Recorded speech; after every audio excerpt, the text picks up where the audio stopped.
everyone. Welcome to the second episode of the Mood Booster podcast. Welcome. We are so happy you're here and back with us. Thank you so much. Just a quick one. Thank you so much for all of the lovely comments, feedback, and everything and just general love on episode 1. We've seen and heard all of it, and welcome more of it. We're just loving soaking ourselves in all of that admiration and love and all of the things and shared experience. So thank you for all the feedback. It's been amazing. In this episode, we're going to go into who we are, give you guys a little bit more context. It's our favourite topic, as you'll very, very quickly see. We just talk a little bit about who we are, give some more context to the people behind the Mood Booster podcast. In full transparency, as you guys hopefully know by now, what we're trying to do with this podcast is be as real and authentic and share our true selves. Something that I personally am still learning to do. It's not the easiest thing I've always found. My part, saying about who I am, this is the second take in here, just for full transparency. I just, wanted to make sure that you guys got the most authentic version of who I was, because that's what we're trying to do here, the most real version. Again, as I mentioned, it's something I'm still learning to do, but for what we're trying to do here, I think setting an example for not only everyone, but myself. I want to make sure I'm as real as possible and authentic, and leaning into really how I can share that. And again, it's something I'm still learning, but hopefully you guys enjoy it. Yeah, good for you. You're very harsh on yourself, and you're beating yourself up after recording one. But I also admire the fact that you wanted to go, be more detailed with your reflections and your life. Naturally, it's something that is difficult to do and share. You're not, but very much yesterday a case of stop beating yourself up and be kinder to yourself. But we are here, and we're really excited to deliver episode 2. Just to say, we are intentionally, we've always set out episode 1 and 2 will always be introductory. We're so happy that you're all so keen to hear us actually talking about our topics. From next week, we very much straight away get into that. But just episode 1 and 2, we wanted to sit with just introducing ourselves, and we felt that was really important to do. So we hope you enjoy. Thank you for being here. And thanks, guys. Make sure, comment, like all the things. Enjoy the episode. Enjoy. Hello, everyone.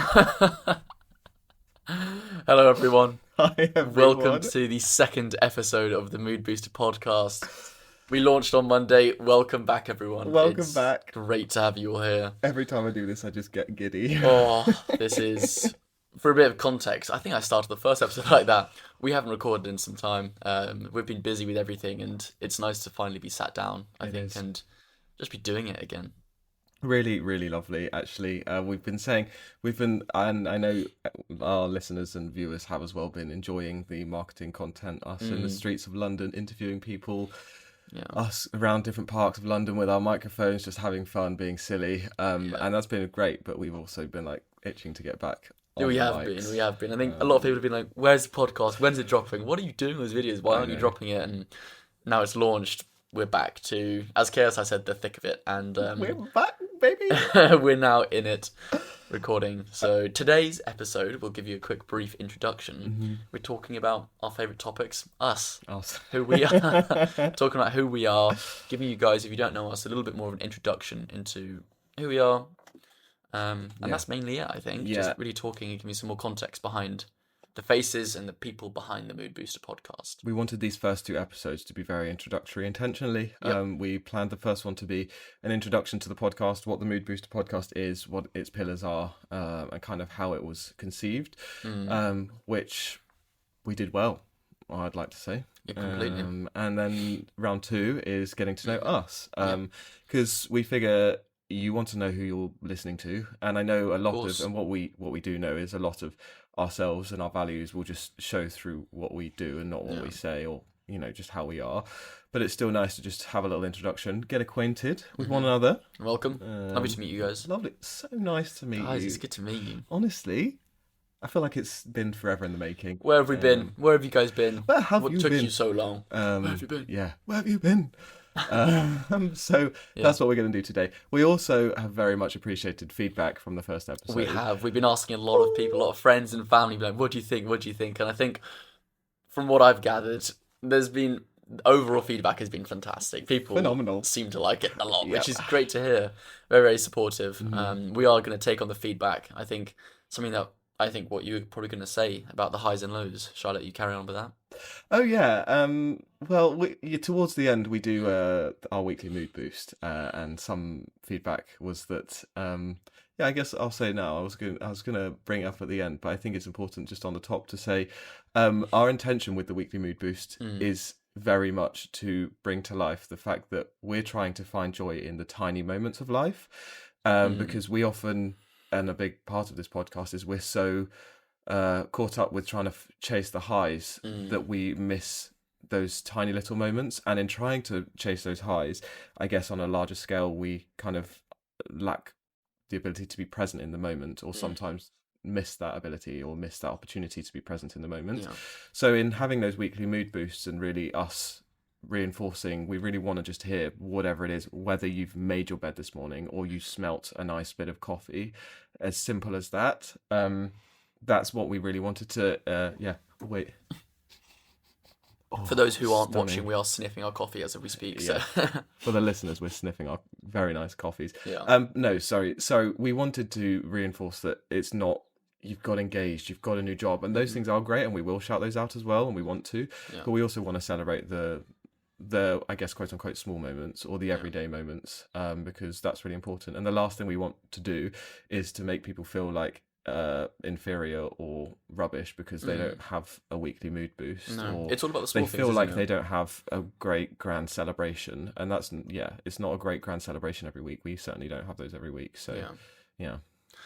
So I think we'll be getting onto our more normal mood boost later anyway. But regardless, before we start our introductions, how's your week, Marcus? Oh, thank you. How's your week? Beat me to it. I must admit, probably one of the best weeks of my life. I'm not gonna lie. Yeah. Not going straight. I was about to say that is not a good segue, guys. It's all about the little things. I've had a fantastic week. But it's okay. They're both a reality, and I've had many weeks when I don't have that. But right now is probably one of the best weeks of my life, and I'm elated, and I'm really, really trying to.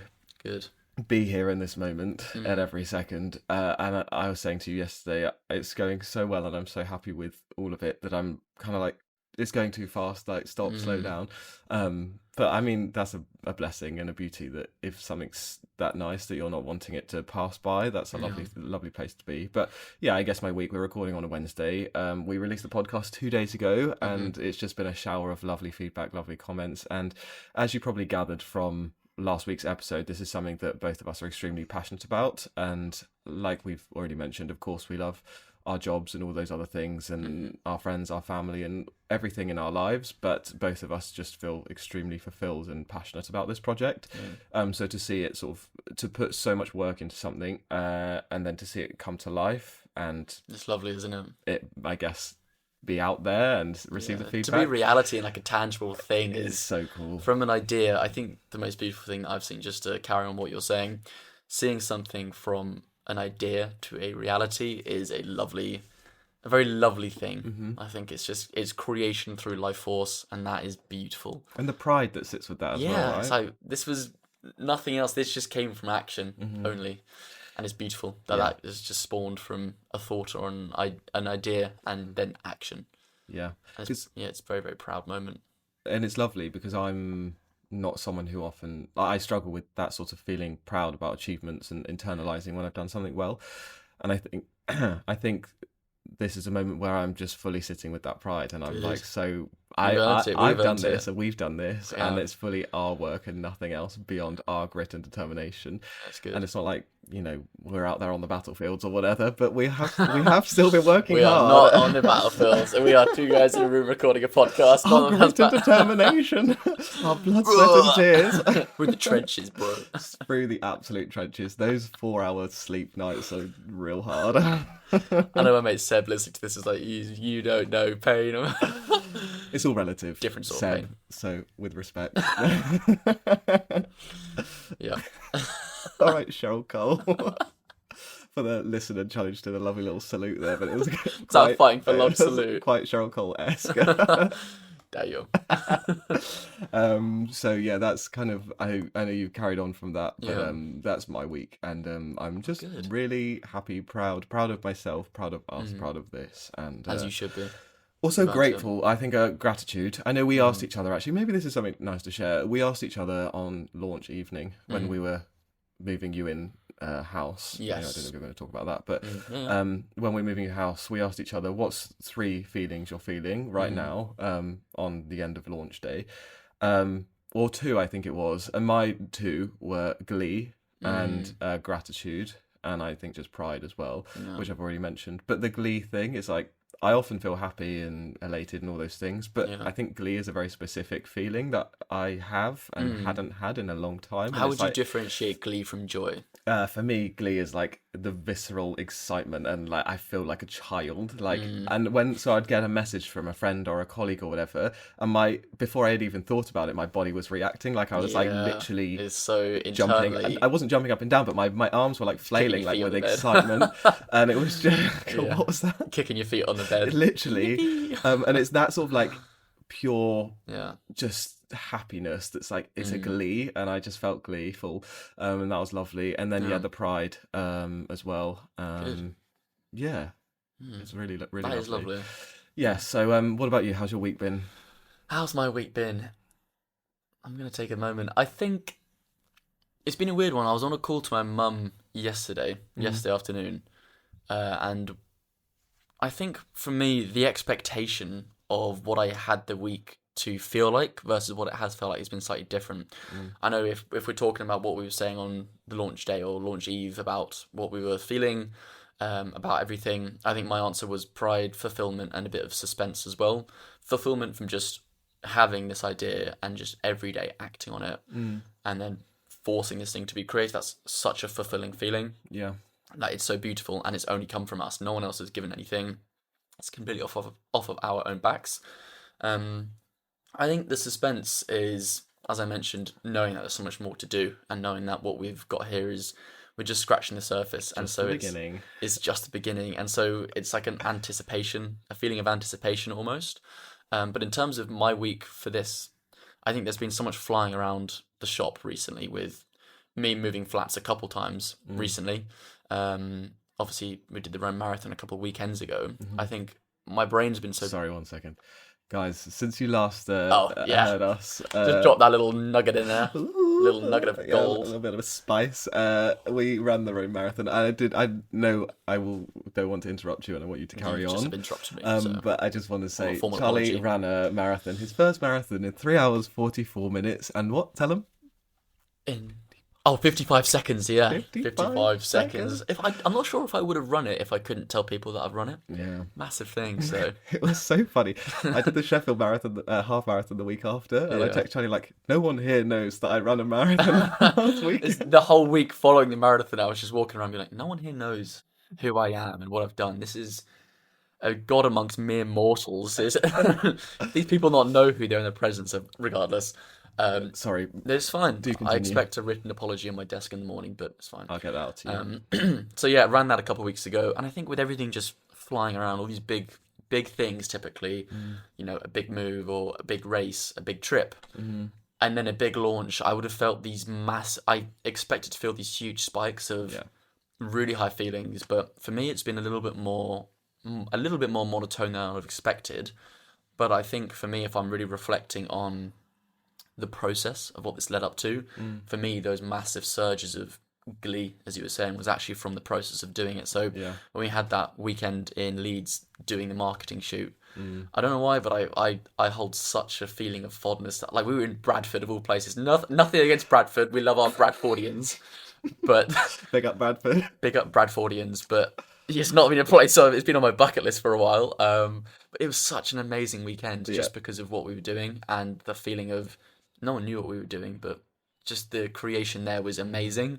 And so I think the expectations of what this week should have felt like compared to how it did was a bit different. Yeah. I'm obviously not going to judge myself for not feeling a certain way at all. Not at all. I mean, I'm obviously glad it's out and glad we're doing this as well, but my expectations were a little bit different to how I'm actually feeling. So, well, I think there's something to speak to that about, and I know one of our episodes will go into this like in full detail, and it's not all we're here to do today, but there's something that's very much what we're trying to sort of overcome here, right? Is expectations and living for a moment and living for a big achievement and a big crescendo when like we're saying, it's the process and it's the everyday and it's all of those smaller things that add up. And yes, there's this sort of this tangible product here that is this end goal, in this instance like a release date, but actually all of the memories and all of the joy and all of the happiness is in all of those things that lead up to that. And yes, this is worth celebrating and it's brilliant, but every piece of that puzzle that's led to that moment is worth celebrating and is brilliant and is something that you're holding with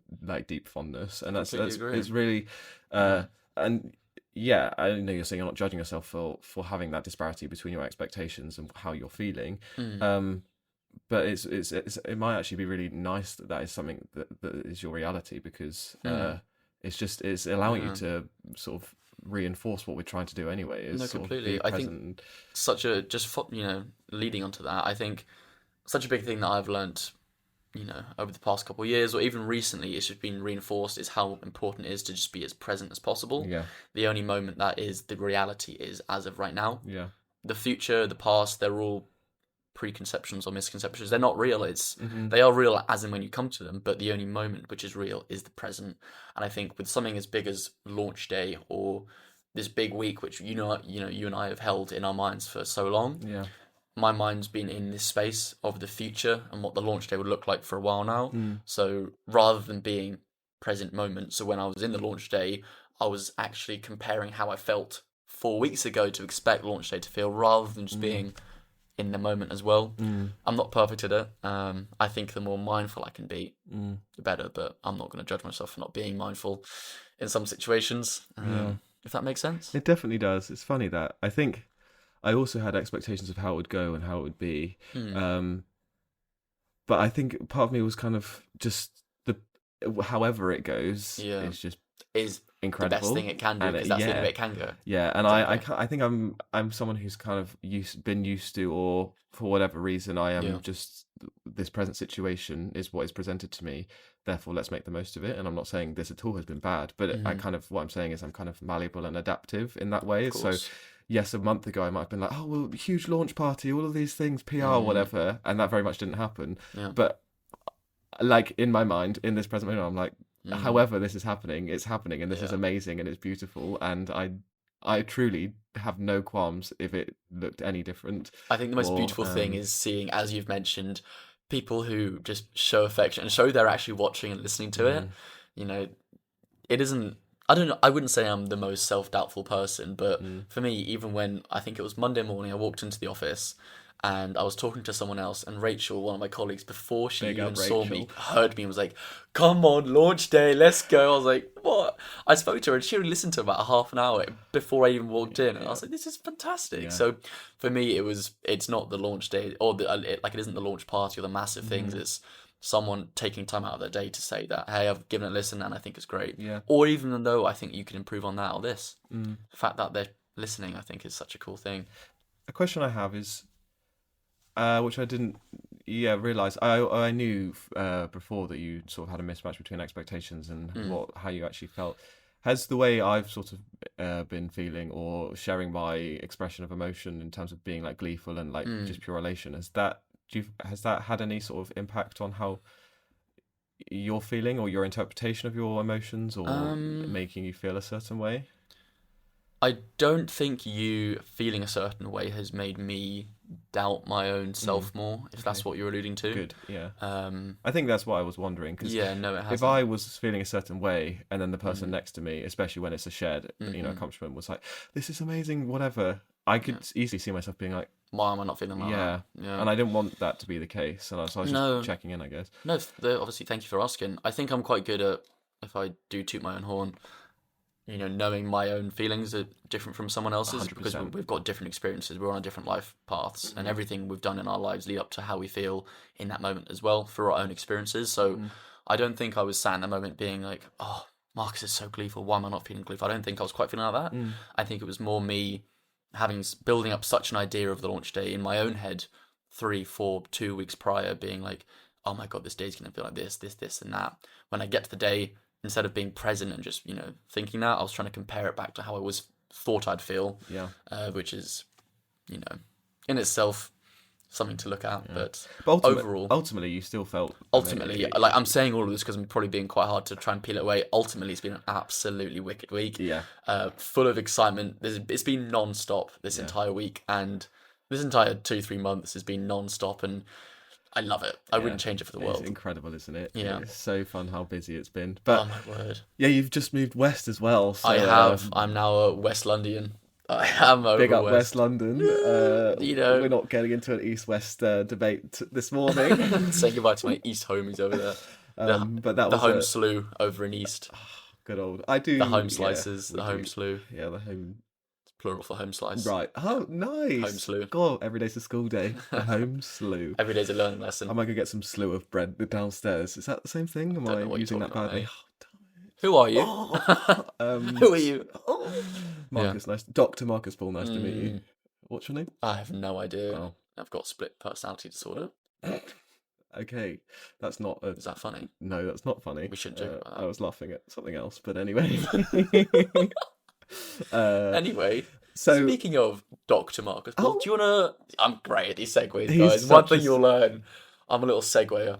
In terms of who you are, we can date back to the day that you were conceived. Who is Marcus? No, thank you. Maybe not that.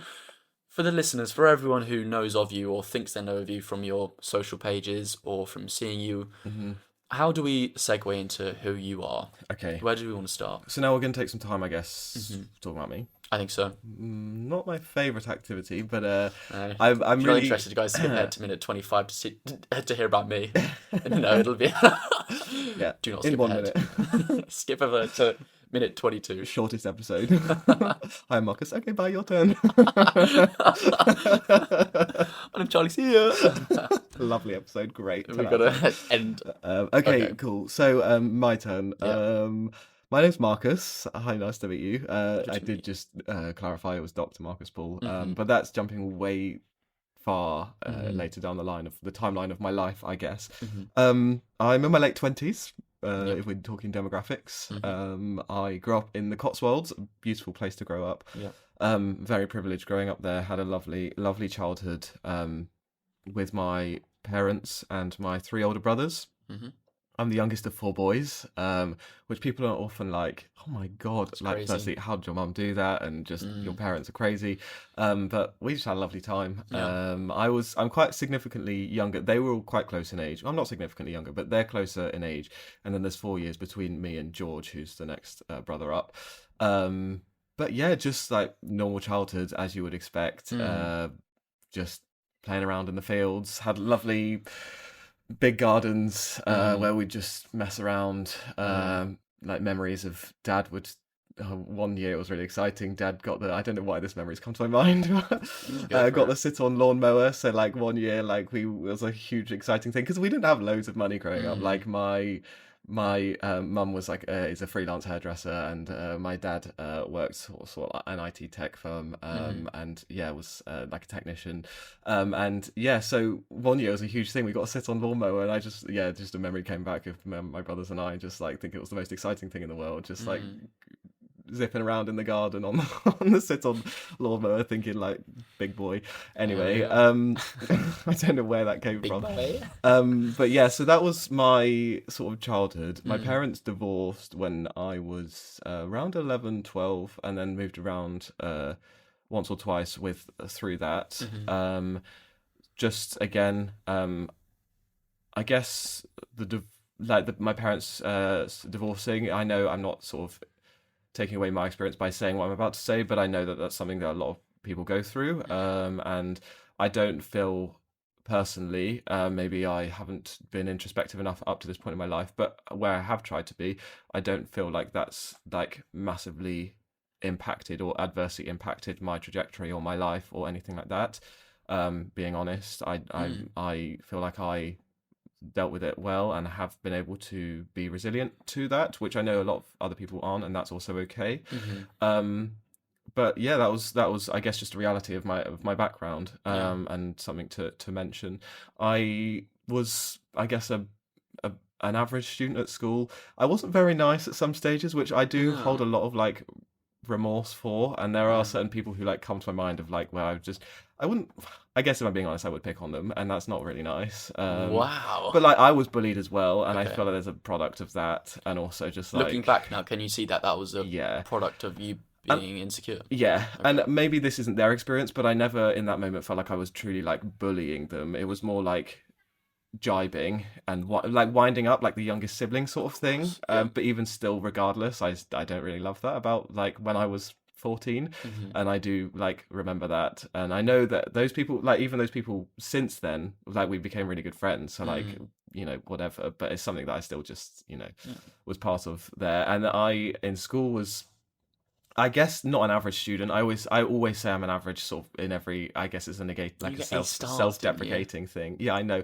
I literally distinctly remember having like one of those careers counselling things. And I was like, oh, I'm just an average student. And the careers counsellor was like, well, the average GCSEs in this country are like 2 Cs and 3 Ds or something. So I think you, with your 10 A's and... You got 10 A's, so I can't so remember. You're not an average I know, it's student, so stupid. Right, okay, so you're lying to our listeners. But, how are they going to believe anything we say? No, it wasn't 10 A's. It was waffling. 5 A's and 6 B's. That's... And a couple of distinctions or A stars or whatever at GCSE. I mean, anyway, we're talking about GCSEs. This is a bit mundane. Riveting stuff in the podcast. No, GCSEs are very important for anyone in the education sector out there, which I kind of am anyway. So yeah, I then did my A levels. Had two notable, lots of amazing, but two notable amazing teachers who like just absolutely changed my sort of trajectory, I think. And I think everyone might have that sort of teacher who, when you ask, that comes back to them. Yeah, one of them's Jeremy Johnson. He's just recently retired, actually, so congratulations on the retirement. And should we get him on the podcast? Yeah, we could do, actually. He was my psychology A-level teacher. Unreal. Absolutely phenomenal. First guest inbound. And Sharon Giles, who was my English teacher from GCSE all the way through. Both of those teachers just like... It's the kind of holistic teaching. They're more teaching you about life and how to just be a human. They treat you like a human, and Jeremy Johnson taught so much about like critical thinking and thinking beyond just like what's on the page, and not only academically but just in life as well. And just so much from them, to the point where I was like, okay, psychology is where I want to go. And I did psychology at undergraduate, University of Southampton. Big up, Sutton. Charlie's awful. Oh dear. If you ask me, it's not my university of choice. It's a bone of contention we hold between us. Just Charlie went to Plymouth. It's a lot of people like, ugh. I've got experience of that, but no, it's better than Southampton for what I studied at least. But it's better than Southampton for what I studied at least. That's not what ChatGPT told us when we had a debate about it. Outdated, anyway. So yeah, I did psychology at the University of Southampton while I was there. Had quite a fun, normal university experience. Went out, did all those sorts of things. Joined a mixed lacrosse. Classic. One thing about me is, even though I'm on a 1,500 day run streak, I was that kid who was awful at sport. I have a lot of like internalized sort of feelings of inferiority or whatever the word is. Okay. So like I would just tell myself I was rubbish before I'd even give it a go, like at football, rugby, all those things. So as such, my older brother George, really good at sports, like incredible at sports, and the PE teachers all loved him. So when I came to school, they were like, "Oh, bully!" Like George's brother instantly put me in top set of PE because of that. And then like the year later, they were like, "We're gonna move you down." They were all in the office. What have we done to ourselves? Yeah, valid. I think brotherhoods definitely breed that sort of real competitive nature. But if you're not up to the same par as one of the brothers, it's really hard to handle that. Yeah. You know, I don't know how my younger brothers do it with me. With me being such an overachiever, I really feel for them. Felix and Jude. What a hard life. To those guys.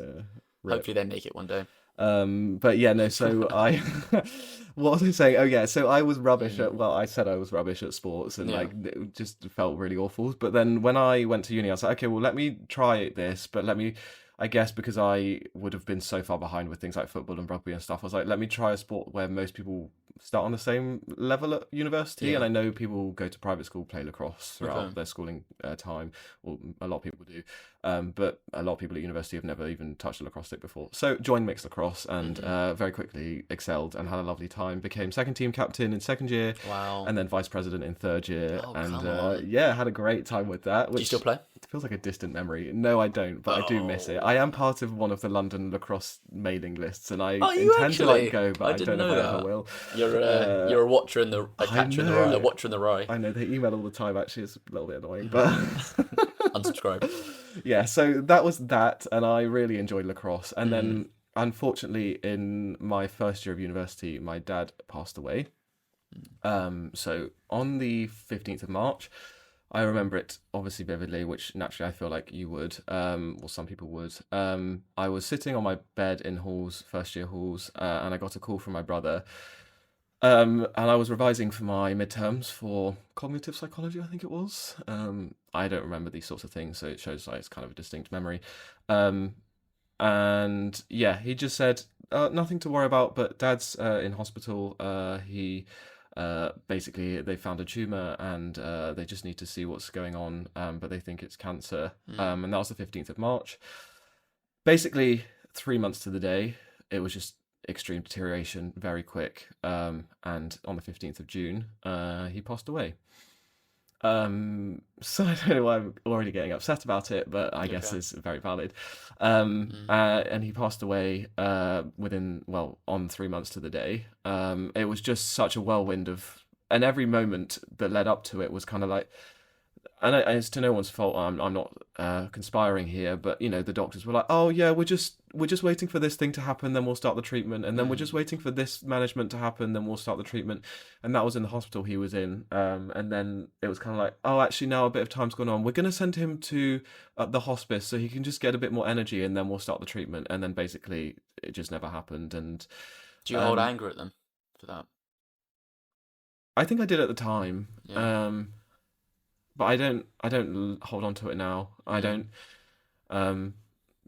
I think also the examinations that were done afterwards showed that like there wouldn't have been anything that they could have done anyway, in terms of how extensive and what was going on, which I obviously won't go into detail about, but they couldn't have. I don't think they could have done anything. Like, I'm not a doctor, but I can see that they probably couldn't have done anything. So I guess it was just like a whole massive whirlwind of just crap and horrible things. Even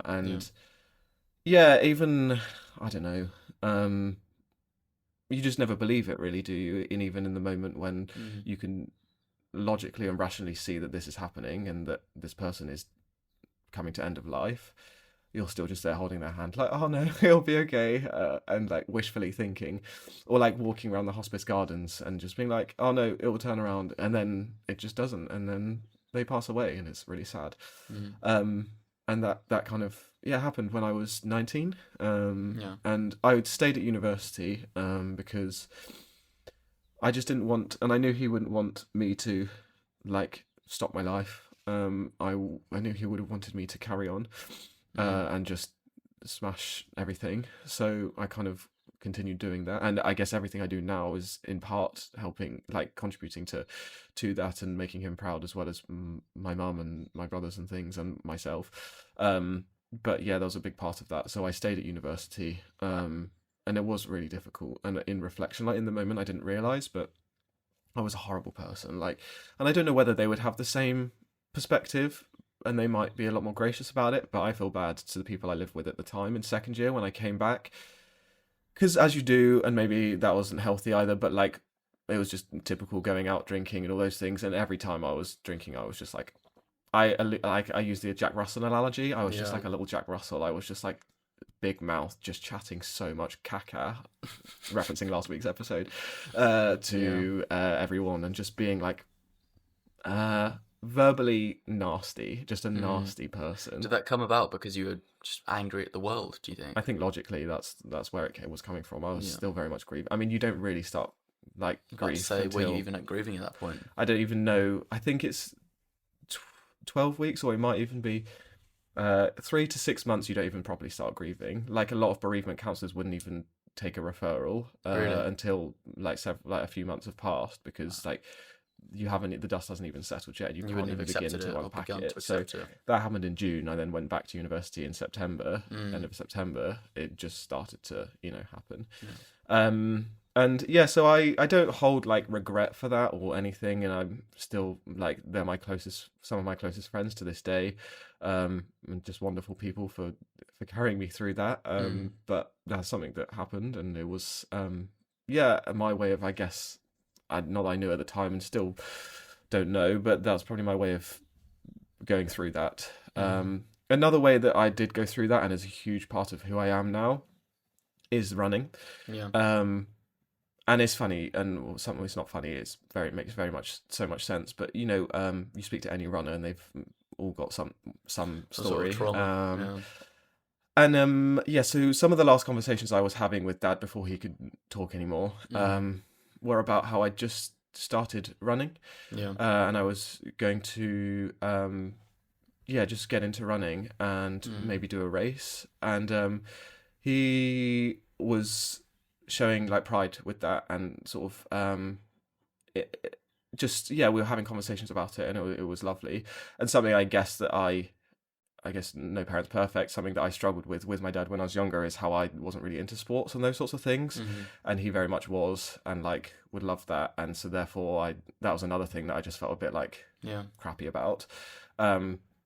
Not that I'm not saying there's an like intention there from his part or whatever. Maybe, I don't know, but I'm not here to also discuss that right now. But anyway, regardless, when we were talking and I was talking about the running, and I could see like this is an interest that he has, and it was just nice to sort of get that validation.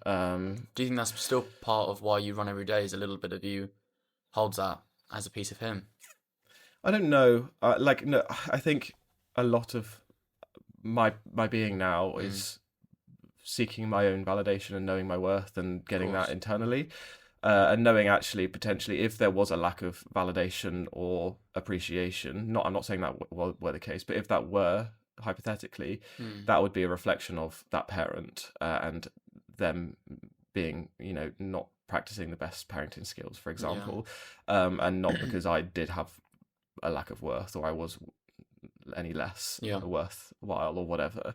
So no, I don't know that side is like me chasing that validation, me running. I think there is still very much the connection between like him and myself when I'm running, for sure, because I like that memory just is bold in my mind, more just from a connection as opposed to like seeking approval, I guess. But I have a distinct memory of I didn't cry for so long, and I felt a bit weird about it. And I remember, and none of this sounds weird. None of grief is weird. I guess I'm just being self-deprecating. But I would like drive in the car and play his funeral song that my brother chose, and it's such a beautiful song. And I would be like driving in the car, playing it, like trying to make myself emotional, because I was like, why am I not like sad here? And like, why am I not feeling how I feel like I should feel? Going through that in the weeks after he passed away. And then one day I was just out running, and it was boiling hot baking sun, and I just could not get a rhythm, and I was really struggling. I couldn't breathe, couldn't do anything, and I was just getting so agitated and wound up. And the sun, I just remember like desperately trying to find shade, like just running towards shade, and there just was no shade anywhere. And every time I turn a corner, I'm like, there's still no shade, and just getting so frustrated that why is there no shade anywhere? And I just like all of a sudden just gave up and started wailing and just like shouting at the sky, why are you doing this to me? And like it was obviously just a complete like explosion of everything in that moment, like being projected onto there being a lack of shade, or the sun being in my face, like making this run difficult. But it was funny because it was like that was my connection with him in that moment, but it was also so painful at the same time, and it was all just this big expulsion of stuff. And it's just a distinct memory I have. So all these years later, that is a reason why I think I maintained running, because then instantly I signed up to Reading Half Marathon and raised £2,500 for his hospice. And very much then just caught the bug. Like I feel like people start running to get through something, and then they very much continue it because they realize the endorphins and the addiction and the community and all those things, which is very much my reality. So I raised money for his hospice. In doing so, I got really bad shin splints and I could not run. I was still at university, not very healthy, all those sorts of things in terms of my diet and lifestyle choices, drinking, all those things, and shin splints were very real. But I'd raised so much money, I was like, well, there's no way I'm not doing this. So did it, but like very much was like jogging and just Yeah, and what was lovely, and I know I've mentioned this to you before, Yeah. was that just the strangers that come up to you and like, come on, I'll run with you for a bit, and Yeah. they'll pick you up, and when you're in like the That's now pits, you, isn't it? On most races, yeah, that's you. and That's you, the one who picks other people up, which yeah, is lovely to see as well. it is what I try and do, and there's just so much that I now get from that running, and that is sort of translated into what I do all these years later. But I guess in between that happening and where the running is now, which I'll come back to maybe shortly, is my academic studies. So I, as most people do, finished my undergraduate, and up until very recently have also felt like this, but just been like lost. I've been like, I have these passions that I enjoy doing, or this work that I enjoy doing, but I don't know what I'm supposed to do, and I'm embarking upon my early 20s, finishing an undergraduate, and there's all of these schemas of you've got to find your career, do these next steps, and I was like, I don't blooming know what I want to do, and it's so scary. So I started a master's because I do enjoy academia, and as we've seen, which I didn't like internalize at the time, but obviously I'm somewhat of a bright person in terms of academically.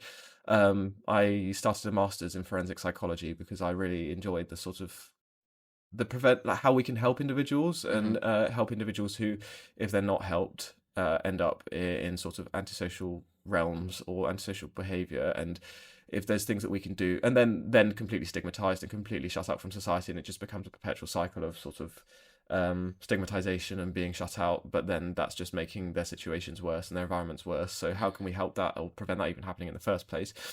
So I embarked upon a master's in forensic psychology. Had some really cool placements while I was there, working in different hospitals and things. Thoroughly enjoyed that, looking after or supporting very acutely unwell people. And I then worked in GP practices after my master's, supporting patients in the community with their social issues, from slightly like a mental health realm, but it was less so than I'd initially imagined, and as such was kind of like, I want to get back to that side of things.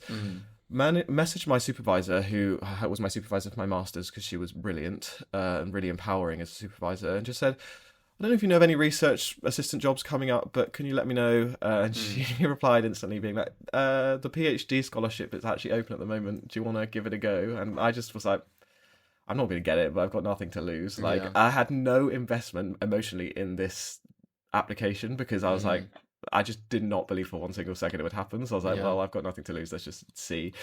And long story short, got the place, and Unreal. had a whole scholarship to do a PhD, and so cool. Yeah, 3.5 years later, completed my PhD, successfully defended my PhD in my viva, with a PhD titled "The Parental Experience of Raising a Child with Conduct Disorder." Now, for the sake of time today, I won't necessarily go into the details of that PhD here and now, but there's so much that we can and will unpack in terms of that PhD, in terms of the findings, the work that needs to be done, just everything. I know that it's super important research, and I'm very proud of what I did, and the work that will come from it, whether that's myself doing it or other people using my research to carry on the work. So ultimately, I guess a very brief definition is conduct disorder is a mental and behavioral disorder observed in children and adolescents. So like an eating disorder is, or anxiety or depression, conduct disorder is another diagnosable mental disorder. It is behavioral in symptomology or in expression mainly. The current diagnostic criteria only lists behaviors, even though research shows that there are sort of internalizing symptoms as well. When I say internalizing symptoms, I mean things like your affect, or like anxiety, depression, things internally. But diagnostic criteria only stipulate the behavioral symptoms, which in itself creates problems, because we're looking at stigmatizing behaviors and all those sorts of things. Because by definition, conduct disorder is behavioral problems. It's aggression and violence, deceitfulness, violation of rules, theft, all those sorts of things, but expressed across many settings and across persisting time. And it's not just running away from school or running away from home. Unfortunately, like in severe cases, which are very common, it's severe violence, homicide, parents I was speaking to being, physically disabled from injuries impacted from their children. Severe violence and aggression. And as we might expect, in the community, we say, oh, there's a bad child here. What are the parents doing? Why aren't the parents trying? Why aren't the parents looking after them? Yeah. The parents who I'm speaking to are don't sleep. They're doing everything they possibly can, advocating for their child, trying to get all the support they can, like just doing absolutely everything they put in their power, all while being victimized themselves to try and get the help for their child or their adolescent child. So that was the broad, very quick findings, and there's just a lot that needs to come from that. So I did that PhD. And then very much like, where do I go next? And as with everything, all the while was talking or building up this running stuff, and I'd been on a run streak. Very much enjoyed the running, and I guess, I wanted a space, which we mentioned last week, to have a safe space for runners who, of all running abilities, could feel welcome and included, and not sort of dissuaded or demoralized. Put off from the stigmas in society, exactly. So set up the Monday Mood Booster, and that was in October 2023, and it's just flourished since then. We've obviously met through that, or through running anyway, and there's just so much expanding from that, which is really, really beautiful. So I work in marketing and really enjoy that job. I also work in lecturing as well. I teach once a week, which I really enjoy. Doing some research as well into running and sort of the value of run clubs. Specifically, this study is looking at the value of run clubs for individuals who live in urban settings, and what that means for them navigating sort of a city, but then what run clubs do for that. And that takes us to the present day. I live in West London. With some great people. Now another great person. Now more. And anyway, so enough about me.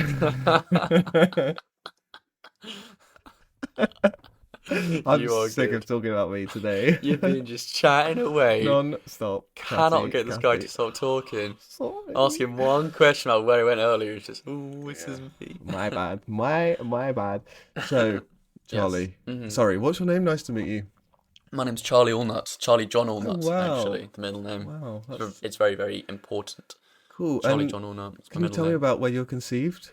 I do not know, as I was not there. Okay. Thankfully, that would have been weird and impossible for me to say where I was conceived. Tell me everything else then. Okay. What can I know? Tell me. So, as I mentioned, my middle name's John. I am currently 24, living in West London. Born and raised in London, actually. West Philadelphia, born and raised. Love that from you. Yes, it's huge. Yeah. No, so born and raised in London. I actually did a couple of years ago a DNA test to try and find out if I was all from London. I don't know why I act surprised that. This is one of the funniest things. I did a DNA test, one of those 23andMe or Ancestry kits, I think they're called. Did you meet Davina McCall? I don't get that reference.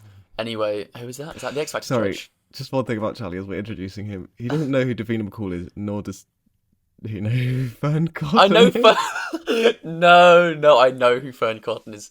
Fern, if you're watching this, which I probably are, please respond to our email and work with us. Just lay it all out there for everyone. Oh no, the branding's out there. Sorry, carry on. Regardless, before I was rudely interrupted. As always. So, because of, I think I can speak a bit objectively. I got quite a cracking tan sometimes in the summer. Part of me was like, I can't all be from England. I can't all be from Britain. So I did one of these Ancestry kits, sent it away, spit in a little tube, which was quite hot, and then sent it away, eagerly waiting my results for my birthday. I think it was a birthday present from my mum. Got the kit back, was looking, and it gives you this whole map to break down exactly where you're from. And essentially, I'm just going to lay it on thick, 98% from Surrey. Thanks for laying that on thick. It was all from Surrey, and I was all from England, and I was absolutely gutted. I remember I was just looking through, being like, is it wrong? Is it wrong? Is it like 2% from Iceland? Okay. I don't believe it, though. Okay. Partly. Because the DNA doesn't lie. No, because what I think happened was they traced my dad's surname, which is obviously my surname, rather than using my DNA, my spit tube. Because my mum, I know for a fact, is French prostitutes in her bloodline. No French came back. Right. So it's a lie. regardless, Okay. as I've mentioned, Well, I'm all from England. did you get the St. George's flag tattooed that day? I did not. Oh. No, I did not. Probably for the best. Probably, but I'm the oldest of 3 brothers. Okay. I love my family. As you know, I'm a massive family guy. Family Seems guy. today. I love my family. It's the most important thing to me. I think for me, because I'm the oldest of 3, for my character, it's really allowed me to lean into more of leadership roles in other things in life in terms of how it shaped my being. I think I'm naturally quite a confident person, or at least that's what I put out there. And I think for me, having 2 young brothers, it's allowed me to really step into just much more natural leadership roles, I'd say. My parents split when I was about 10, 12. And I think very quickly, without being asked to, just the role I sort of assumed was not the father figure, but just the sort of looking after them figure as well. And I think that, again, has relayed into other factors in my life when I felt like back then I needed to protect them or protect my mum or whatever sort of thing it was. So I think for that facet, at an early age, it's really allowed me to step into leadership roles as well, or take on that sort of, leadership personality type. Do you enjoy that? I did, yeah, and I do, yeah. I feel most comfortable or myself, not when I'm leading people, because that feels weird to say, but when I'm looking after people, I would say it feels most natural to me. It's what I care and it's what I love doing. It's always been me, I'd say. So even with my friends nowadays or whoever, I'd like to think that when I'm giving or when I'm, don't, Dave, watch out, man. When I'm, you've thrown me off. I know what you're saying. Yeah, when I'm looking after people is when I feel happiest and when I feel most joy. Like, I know I'll speak about this later, but even in Lake Garda recently when we went, for me it was when I was helping others, it was when I got the most satisfaction out of anything. And I think a lot of that stems from my early age.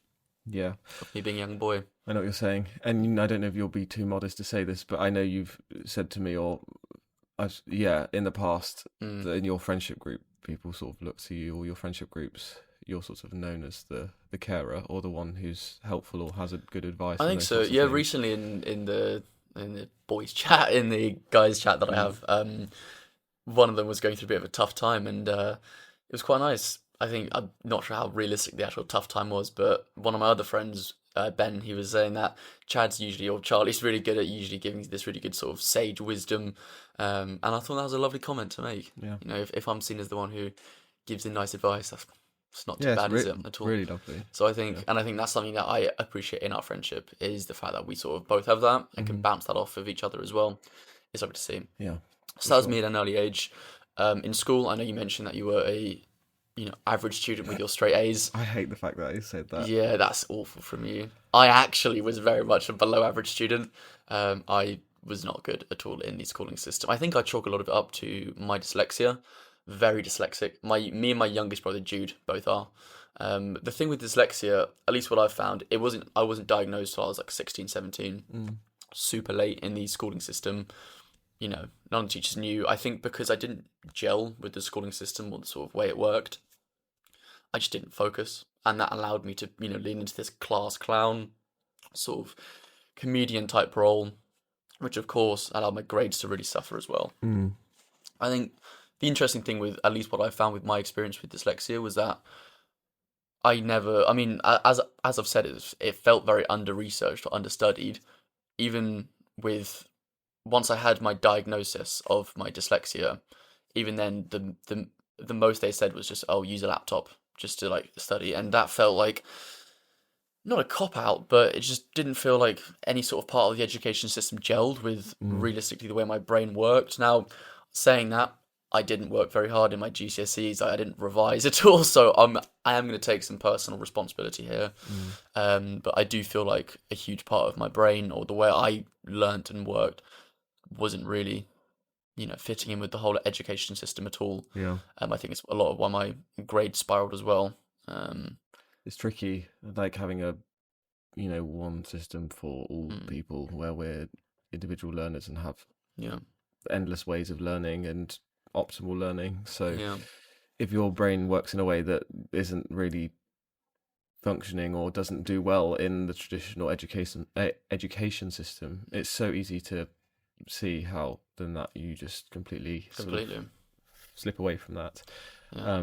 I don't think the same, and obviously in terms of the education system. Well, no, I was just talking about myself. My grades didn't necessarily reflect this, but I have attention issues, and I just remember like the agony of trying to hold attention and stay awake, and like literally feeling like I was just I could not even for more than half an hour.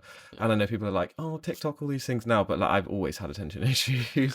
And it's just, I guess a similar thing, not to the same, but no, it is just when you're sitting in one spot for so long. Like some lessons are like an hour and a half, and I'm like 2 hours.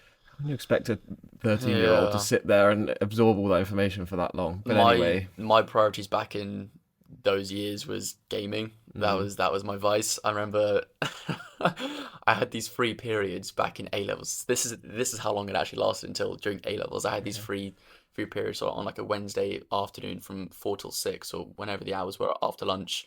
I had 2 hours of like economics class. I remember vividly I chose to skip economics and go home and play this new video game that I had been bought or given by my friend Sol. And to leave the school, I had to walk past the classroom where economics was. It was up in this building. I was walking by. I left until about 10 minutes into the lesson to hopefully think that they were like mid-presentation or focused. Walking by the classroom because that was the only exit. I was trying to do it really sneaky, look up, see, are they checking? Are they looking? I walk past, I look up. Everyone's looking down. They're all in a line by the window. Are you joking? I remember vividly the teacher just looked and like saw me, made eye contact and turned straight around and just went in the classroom. That's so I've funny. since seen a video of someone taking a video in the classroom of everyone lining up and from me down there as well. It was, pretty bad. Yep. So anyway, my attention span wasn't great. I think a lot because I didn't really gel with the education system at all.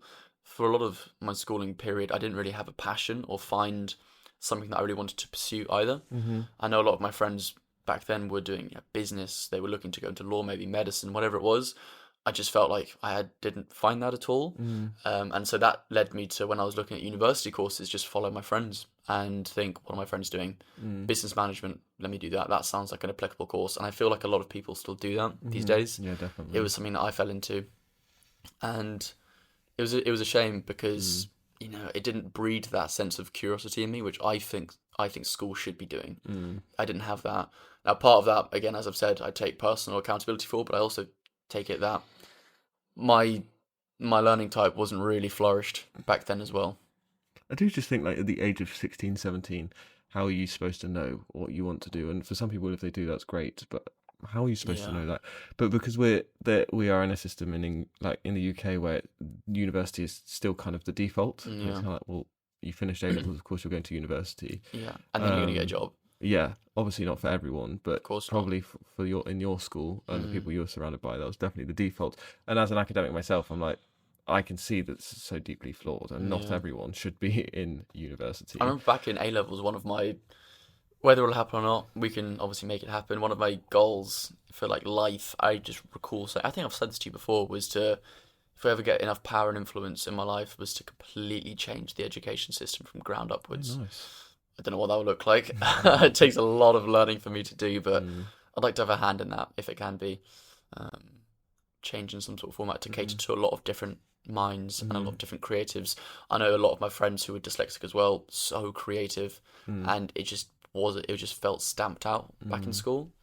And I know obviously the schooling system very much rewards those who sit down, work hard, focus for hours, and will put in the effort. I didn't do that, but I feel like to life, there's so much more than that. To what we, as a civilization, we've got so much more to offer. Yeah. So if we can somehow do that, then that's a conversation for obviously a different day. But it's an interesting one. Definitely. So I was a little bit lost after A levels. My mum said to me, "If you're feeling lost, have a gap year. Have a gap year." Nice. Just take a year out. If you don't know what you want to do after the year, if you still don't know, go to Oxford Brookes, to the uni, and do business. Okay, just do that. So I thought, okay, that doesn't sound too bad. So took a year out, worked in the pub, in my local pub for a little bit, just trying to earn some money quickly. And I've got family over in Australia, so I thought, why not book a little bit of a solo travel trip to Australia, to the East Coast.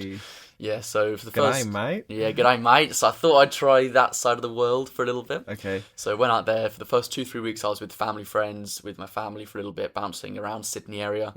And then after those 2-3 weeks of getting acclimatized to the opposite time, thought I'd start my solo travels. So I went up just north of Sydney to a place called Noosa, a nice surfing town. Nice. I'd bought a surfboard in Sydney, I believe, the week prior, learning to surf, kind of. And for the next 1 or 2 weeks in Noosa, I just taught myself how to surf completely. So cool. Every day. I was in a hostel every day. There was a van which went to the popular shore break, and I'd just take it first thing in the morning, be there for like 10 hours. I bought myself a little Quicksilver surfing watch because I didn't obviously have my phone, and the van had to come at certain times, so I had to know when the van was coming back. So I spent hours. Good old days. Like the good old days. Here I am with my Bluetooth earphones. I had to get a watch because I didn't have my phone. That's so funny. I think I have that watch still, to be fair. I loved that. For me, that kick-started my love for the ocean, for the outdoors, for that culture of just the sun and surf. I remember listening to the Surf's Up soundtrack on the way, and I just... One of your favourite songs, isn't it? It wasn't the New Radicals one. Okay. It was Into Yesterday by Sugar Ray. Okay, nice. Yeah, anyway. So that was Noosa. Funny story, actually. I saw a shark in Noosa, and I swear to God, I can confirm it's a shark, because when I was on my surfboard one day, a very, very gloomy and overcast day, we were in the water, a bunch of surfers were out, lovely waves, it was pumping, and I'm just there paddling, and out my right, in my peripherals, I think I see a fin. Right, what was that? You can't confirm if it's a fin or like a rogue little wave crest or something. Yeah. I then look left, and I see this surfer left of me, and he looks at me and said, "Did you see that?" I was like, "Oh no, no!" So we, I think someone else saw it as well, because collectively all the surfers just start paddling. I think a couple of guys just surf in. I didn't. Yeah, I think I kept off for like a couple of days then as well. Yeah, flip that. So jeez Louise. Yeah, that was Noosa. Absolutely loved it. Did a little road trip down to Byron Bay, nice. About for another 2 weeks or so. I know I was 18. I think I'd have a little bit more of a mixed view now on Byron Bay, just because I've grown up a little bit more. But for me, back then, it was like heaven on earth. Belinda Carlisle was like heaven on earth completely. It was just the lifestyle. It was so like hippie-esque as well. It was brilliant. Funny story. I actually met this Swedish guy in Noosa, a random Swedish guy, sort of teaching me a little bit how to surf and how to pop up and turn quickly. He was on this bus ride, which I had randomly booked one day, saw him as well. I basically continued to see him every day in Byron Bay, randomly in different points. It was like the weirdest thing. We ended up becoming quite good friends. Oh, nice. I don't know where he is now, but best of luck to you, sir. Yeah. Yep. All the best. All the best. Cheers. Thoughts and prayers. Thoughts and prayers, that guy. Yeah. So I was in Byron Bay briefly. Absolutely loved it. Just continued to surf. For me, again, I was 18. The lifestyle was wake up at 10 a.m, grab the surfboard, go down for a surf for 2 hours or so, come back in, grab a sushi roll. Oh, what a life. Eat sushi for about half an hour and then go back out and surf, and then come back in at 5 p.m. and make dinner and go to a bar. I'm assuming that's when you used to eat fish. Yes, it was. I don't eat fish anymore, guys. I'm on a much more sustainable level right now. You don't like sushi that much because of that, right? Sorry. I mean, I love sushi, but I don't eat fish for the practices of fishing. Gosh, very unsustainable. Well, I like sushi and I'm vegetarian. Yeah, well, the soya bean kind of just tastes a bit. I think I had that one bad experience in that sushi place. No, you're just... It's really good. I do love sushi. It's anabolic as hell sushi. Lovely stuff. Great stuff. It's a little bit expensive, but anyway, carry on. Yes, anyway. So that was Australia. Absolutely loved it. I came back and still... Obviously, I had this looming thing of business management, didn't really want to do that. My mum handed me this gap year book, and I was flicking through the pages, and I saw this almost listed ad for this company called Blue Ventures. It's a marine conservation volunteering program. I was like, oh, what is this? So spend 9 weeks in Madagascar and learn how to scuba dive. I was like, oh, this is so cool. That's so cool. So I... booked it, saved up all my money that I had worked for this at the pub for months on end, spent it all on this trip here. Tracy the travel agent. She actually used to work at Trail Finders, the travel company, so she knew what she was doing. Yeah. So I went up to Madagascar, and I'd say this was a trip genuinely which altered the direction of, I'd say, my life, probably. Basically what it was I flew into the capital city, Antananarivo, had to get a little biplane to this little airport called Tuliar, And bear in mind, I think I was 18, 19. I think I was 18 still at this point. Very chaotic. I wasn't very organized. I think I've recently stepped into much more of an organized person. I think I'm very joking, of course, organized. yes. I think I'm joking, very of yeah. course, Back yes. then I was not. I booked a taxi about 3 days prior to actually flying out, so I Yeah. didn't really know what was happening. I arrived in the airport and my taxi just wasn't there. Love that one. It was 2 a.m. in this. I don't speak a lick of French, and I arrive, and obviously Madagascar is a French-speaking colony Bonjour. or French-speaking Speak English. country. So I arrive, and this little 15-year-old kid's like, "Yes, taxi, Oh, come here." God. I get in the taxi, show him what on my phone what I think my hotel's called. He's like, "That doesn't exist." And I'm like, "Oh God!" It's 2 a.m. in Madagascar. He drives into a random airport, a random hotel. Sorry. I come to the front desk, and this guy's like, that is not a hotel. You can stay here, and it's this much. It was way more than I thought. I was like, oh God. My mum, I remember, was fuming. At night time, she was like calling and emailing the Blue Ventures company. So I go up into a bed. I had to play like ocean noises to help me get to sleep because I was quite anxious as well. I wake up to a call at like 8 a.m. the next morning, and it's the expedition leader, Eleanor. And she calls me and say, "Hey, you need to be at the domestic airport in half an hour's time. I'll be there to pick you up, and we can fly to, or we can go to wherever we need to go to." I was like, "Okay, cool." So I meet her. Sound Eleanor. Basically, Madagascar, to cut things short-ish. We then land in this next place. We have an 8-hour drive across these sand dunes into this rural, not tribe, but village. It's a fishing village on the west coast of Madagascar. We're there for 9 weeks, and the whole sort of premise was that learn to scuba dive first off, and then for the next 6 weeks or so, we're collecting data on fish, on coral. I actually learned 133 different types of fish. That's so cool. It was a little trick of mine. I remember I was briefly seeing this girl after Madagascar, and part of my like not wooing tactic, but was to like list off all these fish. It was like, look out, yeah, that's a sergeant fish or whatever. And it's like, what am I doing? Smooth talker. Yeah, didn't work out. Wonder why. Yeah. Can't put my finger on it. Anyway, when I was in Madagascar, I remember I had this real pull to still, obviously had this looming thing of business management. And one of the weeks, Eleanor, the expedition leader, I was talking to her about what I wanted to do. And I remember just saying, I've got business management. I'm not really keen for it. I don't really know what to do. And she sits me down and she's like, you have too much to offer to, go into business. No offense to the business management people out there, but she said, lean into your passions, do what you want to do. I was like, okay, you're right. There are a couple of doctors on that course as well, and they were saying the same thing, like, do exactly what you want. Screw if you're not passionate about business, find something that you want to do, even if it's ocean conservation. So I came back from Madagascar, binned off my offer to do business management at Oxford Brookes. Bye, Oxford. See you later. Brooks.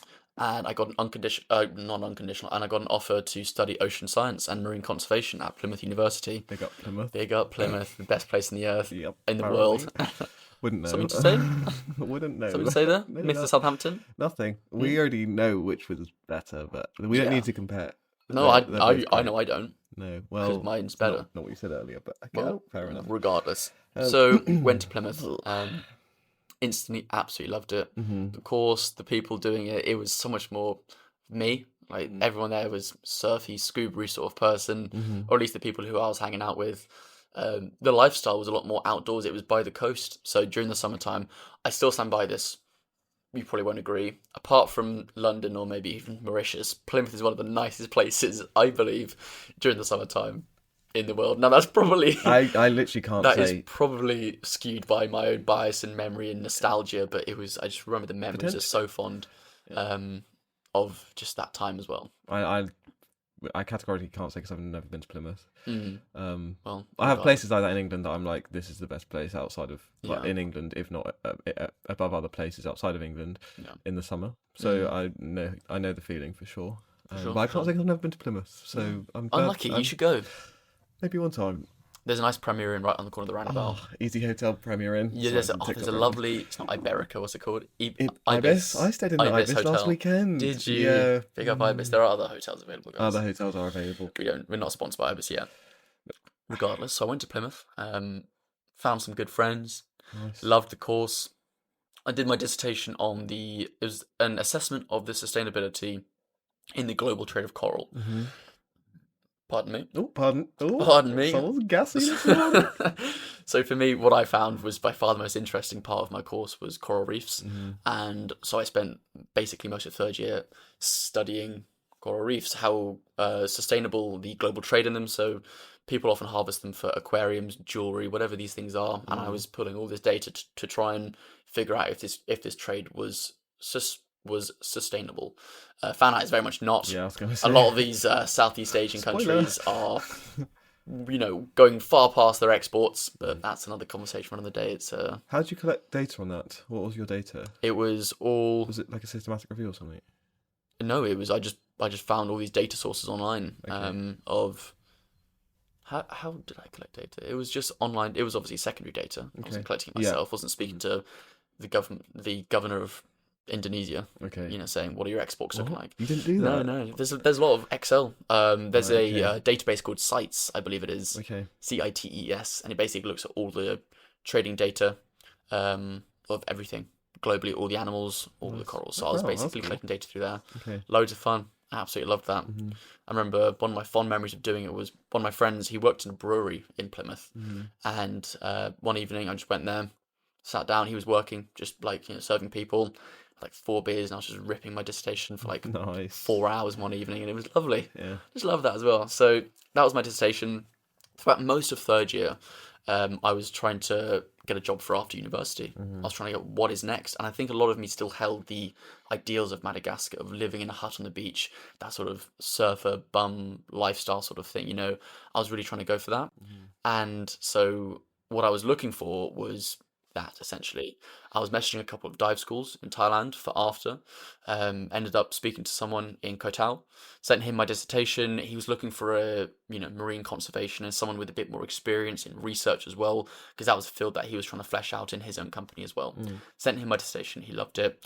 So we basically agreed that in the October after I graduated, 2023, I think it was 2022 maybe. Yeah, you were like full-time work by then, weren't you, pal? Yeah, I turned 40 by that. Yeah, anyway. Yikes. Other ages are available. That's crazy. Sorry, carry on. So, went straight out to Thailand to try and get some work. For the first month or so, I got my dive master. I was learning how to finish up diving. And I was trying to lean into much more of the marine conservation role. Again, I got a hut on the beach. It was exactly what I thought I'd wanted. I loved the solo travel again. It reignited that sort of passion which I had found before university. And I remember the job offer when I initially spoke to him. I was like, how does 1 or 2 or 3 months of work experience sound? Because that was what I thought I wanted. He then came back and said, how does 12 months? I was like, oh my God, this is unreal. I had this offer, and me back then was very much like the universe is providing. It feels so right. It's spiritually aligned. When I went out there, if you know anything about scuba diving, it's a very slow-paced activity. You slow everything down. You have a lot of time to think or be in quite a mindful state as well. And so over the months of training to become this marine conservationist for this company, I just all this time thinking something wasn't quite right. It didn't feel as fulfilling as I had wanted, or at least I'd achieved what I wanted before university.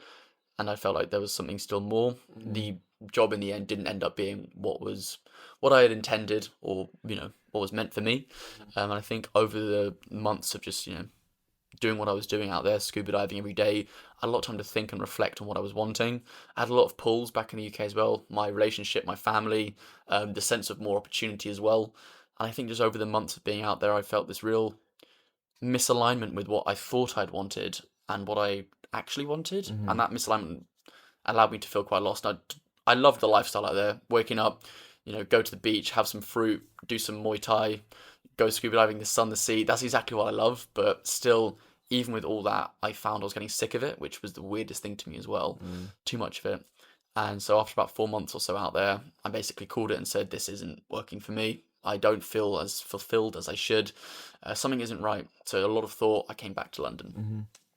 I was a little bit lost that time. I messaged a friend who was in a sales role and said, what do you recommend? I think my relationship at the time had said or suggested that I'd be quite good in a sales role as well. So I messaged my friend Sol, and he basically put me in touch with a recruiter who got me a sales role after about 2 months of being back in London. I did very, very well at it. Still in the sales role now. Been in it for just under 2 years, I think. Around 2 years.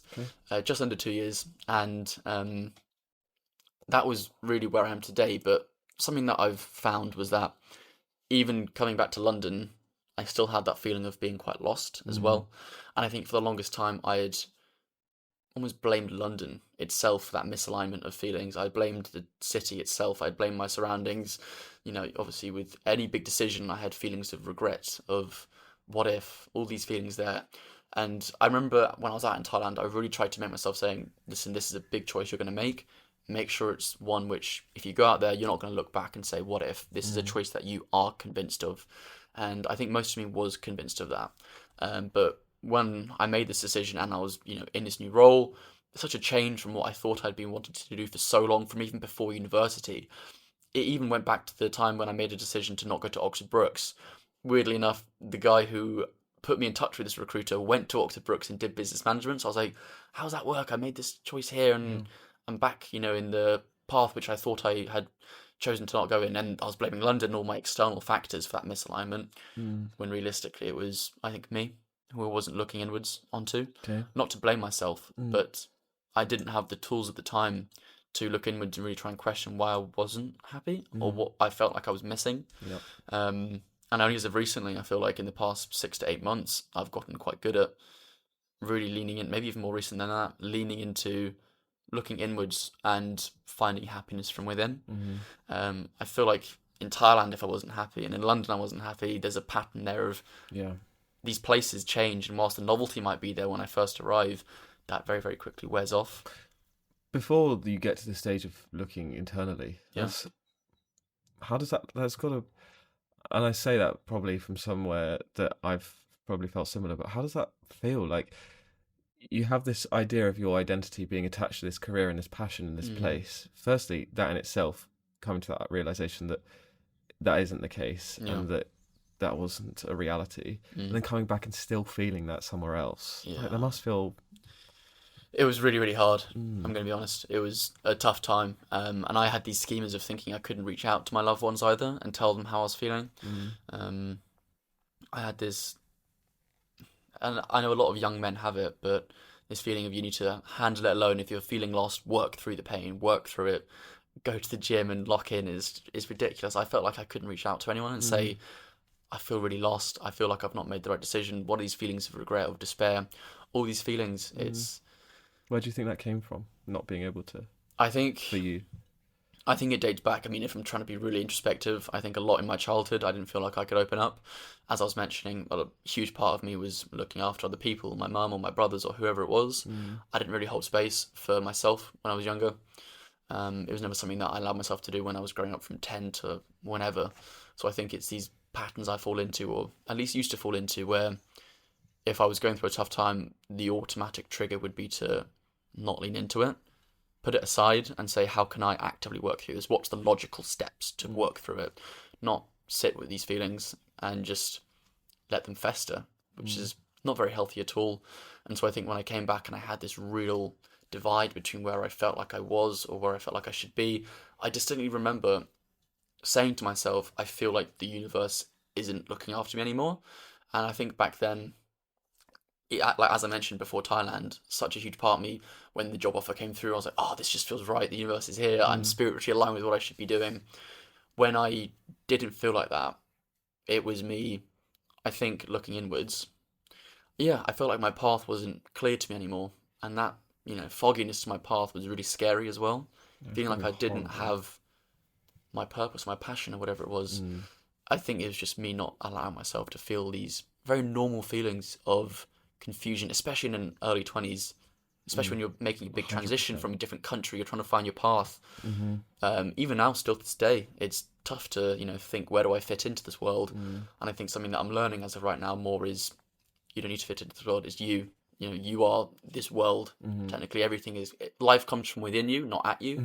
Something that I'm realizing. But back then, I didn't have these tools to think or reflect on that, and I didn't allow myself the space to really open up. And so that just manifested in me shutting down with a lot of people around me, whether my family or my relationship at the time. It was just something that I didn't allow myself to feel and be quite open with, which was hard. It was just tough, and it's taken a lot of work since then to really sit with myself and allow myself to just communicate, not only with others, but myself as well, to be okay with how I'm feeling. It's something that we're doing here as well. Yeah, for sure. Is allow ourselves to sit in these uncomfortable feelings, because everyone experiences them. Is by talking about them is where I found myself allowed to really be comfortable and find true peace, I think. That peace, that magic with what I was looking for in these countries, in Thailand and wherever, that peace, sure, the things I was doing was quite cool, but I think that magic and that peace that I was looking for, I was trying to search for it externally in these other places, trying to grab onto it and find it.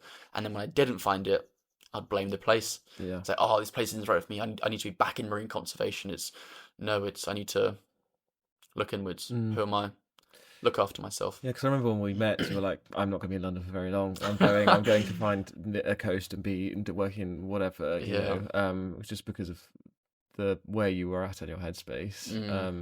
And yeah, not because you didn't specifically enjoy your current job or whatever. It was just it was way beyond that. And I think even since, you know, just under a year that we've known each other, you've just seeing from an outside perspective, that's really shifted, and it's very much like you've just said, finding that inner peace, self-actualization, all those things internally. Letting go of the ego-driven concept of who I think I should be or where I think I should be. Based on external things, and finding that internally, which, it's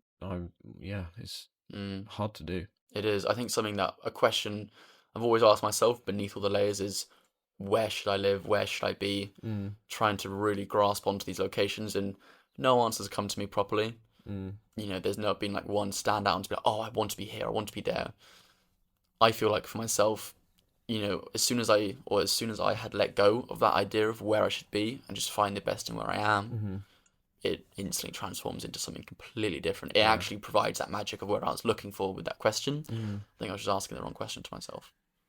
Fair. Well. So that leads me to this current day. Yeah. Obviously, so I went through a breakup mid last year. Quite a tough time for me. A really, really tough time. Tough times never last. But I found the Monday Mood Booster, the Run Club, as we've mentioned in a previous episode. You know, I found that community and began running. And I think something that, it allowed me to do was, whilst I was working on myself, you know, self-actualization, self-improvement, was find a great community of people, which I hadn't had in a while. I think that was so nice because it allowed me to, you know, be myself authentically in a lovely group of people. I think that's just as simple as that. As we mentioned, went to Lake Garda. That was one of my favourite trips of the year, let alone the years. It was amazing. It was actually, it had that sense of magic from my previous trips, which was do something completely random. I didn't really know anyone from that trip either. And maintains elite energy exactly. And as I remember from when I was saying back when I was younger, I get so much from giving to people. I remember my favourite memory, as we've probably said, was what? Sorry, carry on. What was it? You just get so much from giving. Oh, did I say that again? Yeah. Oh no. You're a giver. Oh god, I'm a giver. This is awful. Carry on, sorry.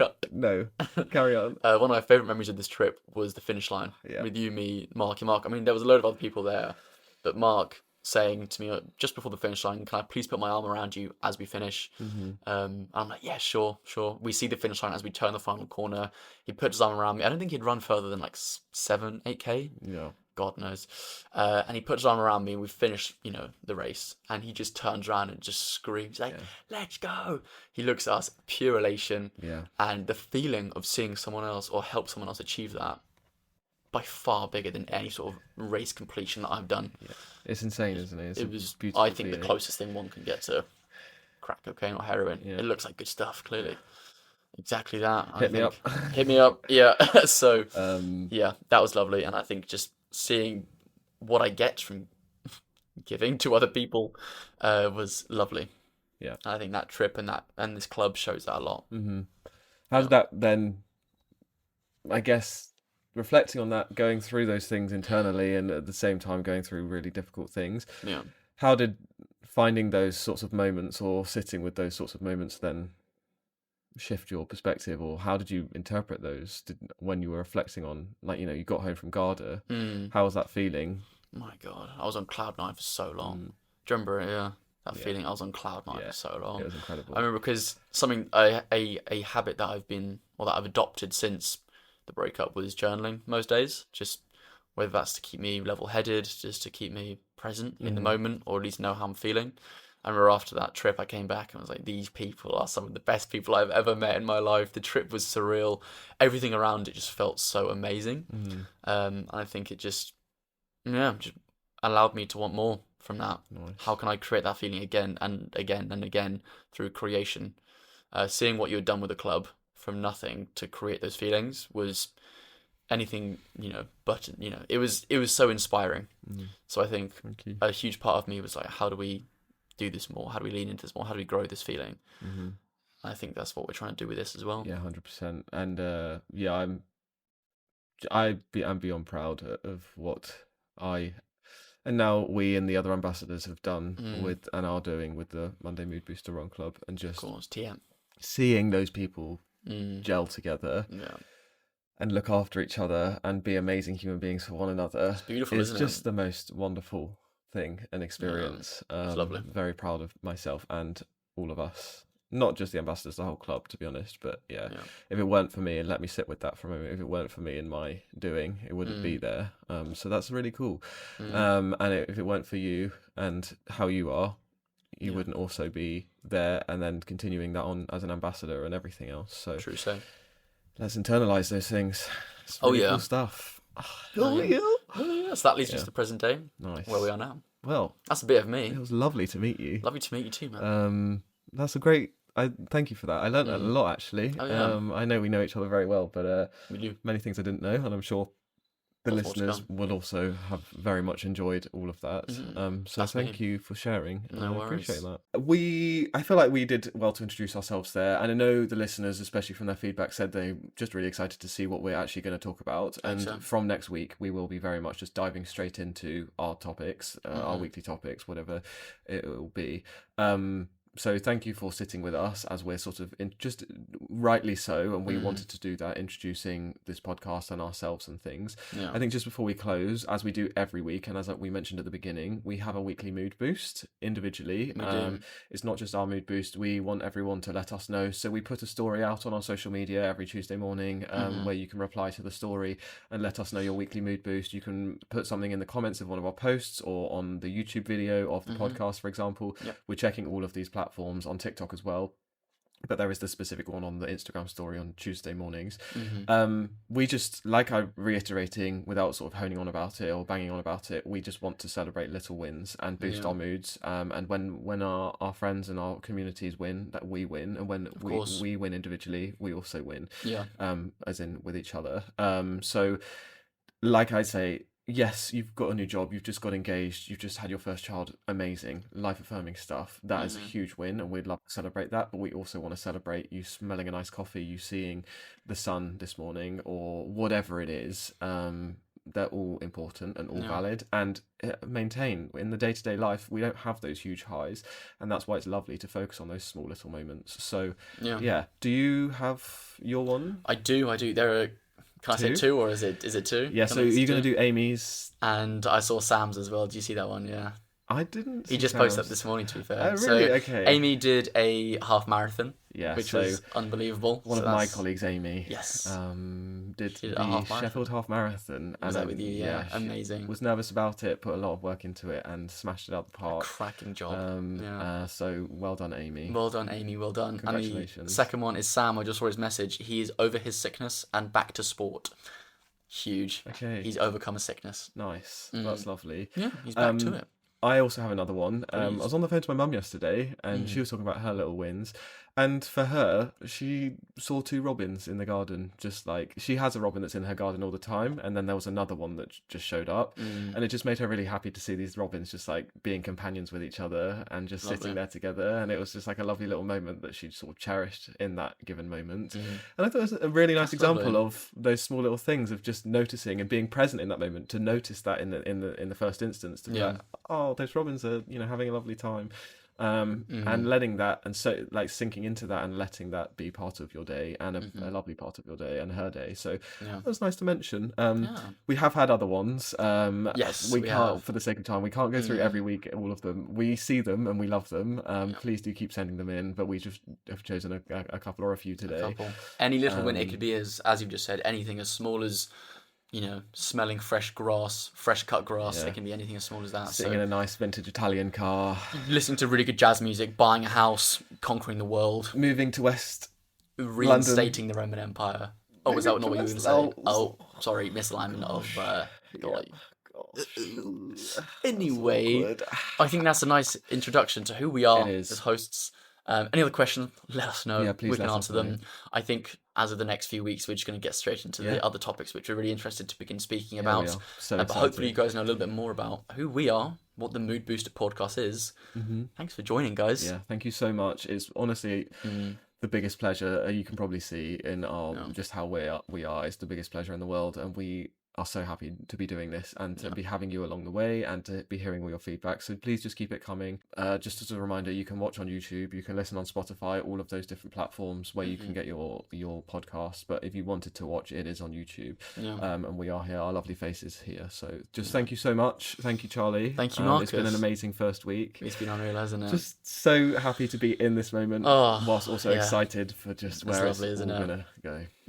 Thank you. Wonderful. More virtual hug. A virtual hug. Okay, you turn the thing off. All right, you can do some ASMR. I'll say bye to the listeners. See you guys. Bye, listeners. I'm just going to do some ASMR while Charlie's doing the recording on. So I hope you're all doing